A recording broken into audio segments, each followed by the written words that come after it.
Namun untuk sebagai pengobatan ada seseorang minas sholihin dari orang soleh. Beliau itu memiliki seorang putra, putranya itu terkena musibah penyakit yang tidak ada obatnya. Sehingga abahnya pun berkeliling untuk mencari dokter tapi tidak menemukan obatnya. Akhirnya si ayah tersebut tertidur dan bermimpi Rasulullah SAW. Dalam mimpinya Rasulullah SAW mengatakan, Aina anta min ayat syifa. Di mana engkau daripada ayat asyifa, ayat-ayat penyembuhan. Lalu kemudian ketika terbangun dari tidurnya, ayah tersebut kemudian membaca Al-Quran. Dari awal sampai akhir dicari tentang ayat kesembuhan. Dan Allah bukakan pikirannya, pemahamannya tentang ayat syifa adalah ayat yang mengandung beberapa kalimat tentang syifa ataupun tentang kesembuhan. Dan salah satunya adalah itu ada 6 ayat. Ya. Yang pertama adalah wa idza maridtu fahuwa yashfin. Wa syifa'un lima fis sudur. Qul huwa lil ladzina amanu hudan wa syifa. Wa yashfi sudura qaumin mu'minin. Ya. Kemudian wa nunazzilu minal Qur'an ma huwa syifaa'un wa rahmatun lil mu'minin.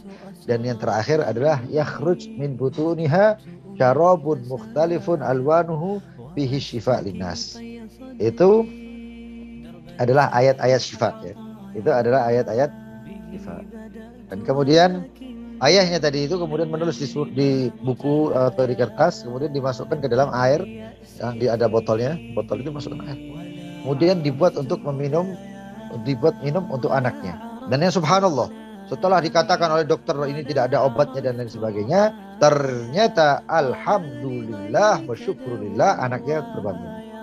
Dan juga ini pengalaman pribadi al-faqir yang tahaddutan bin ni'mah wa amma bi ni'mati rabbika fahaddits. Adapun dengan nikmat Allah maka sampaikan.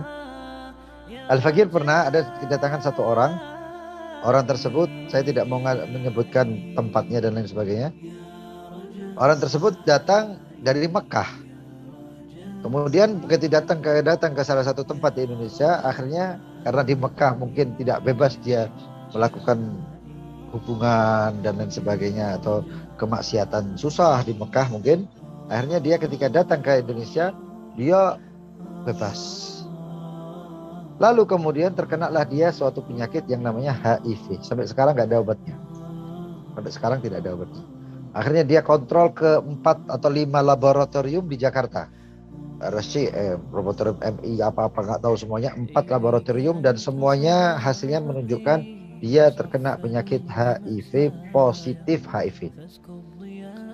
Lalu kemudian dia datang mengabari saya untuk saya katakan ada saya teman untuk mengobati sakit, tapi saya nggak tahu sakitnya apa kira-kira. Oh sakitnya parah katanya. Habib katanya ini saudara saya sakitnya parah katanya. Sakit apa katanya? Ya sudahlah, saya tanyakan teman saya dulu. Katanya teman saya nggak mengabar-ngabari. Saya kirim WhatsApp, saya kirim SMS, nggak dibalas-balas. Akhirnya dia orangnya terlanjur datang ke Surabaya. Sampai ke Surabaya, dia di salah satu hotel di Surabaya. Saya setelah mengajar sama panel Maghrib Isya saya ngajar. Setelah Isya saya sholat di masjid yang tempat saya ngajar dan kemudian saya balik. Perjalanan itu saya mampir singgah ke hotel tadi dan kemudian sampai di sana saya tanya, ketemu sama dia, sama keluarganya, sama saudaranya. Saya tanya sakitnya apa? Dia bilang sakitnya HIV ya Habib. Kaget saya. Sakitnya HIV. Saya pikir sakitnya paling sakit kanker atau tumor atau apa. HIV ini ya. Wah gak ada obatnya ya. Iya. Jangan takut katanya. Saya begitu bilang. Allah Subhanahu Wa Taala itu menurunkan penyakit pasti ada obatnya. Nah ini Bismillah. Saya ikhtiar karena teman saya hubungi gak bisa. Saya berikhtiar, Allah SWT yang takdirkan. Di hotel itu kan piringnya kan putih polos. Dan kebetulan saya setiap waktu itu saya bawa bolpen. Saya setiap di mana-mana saya bawa bolpen.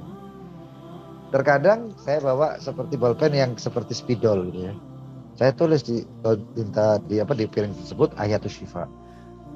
Ayat syifa saya tulis dan lain sebagainya. Saya tuang air, kemudian saya lunturkan dan saya masukkan ke dalam air tersebut. Walhamdulillah wa syukur.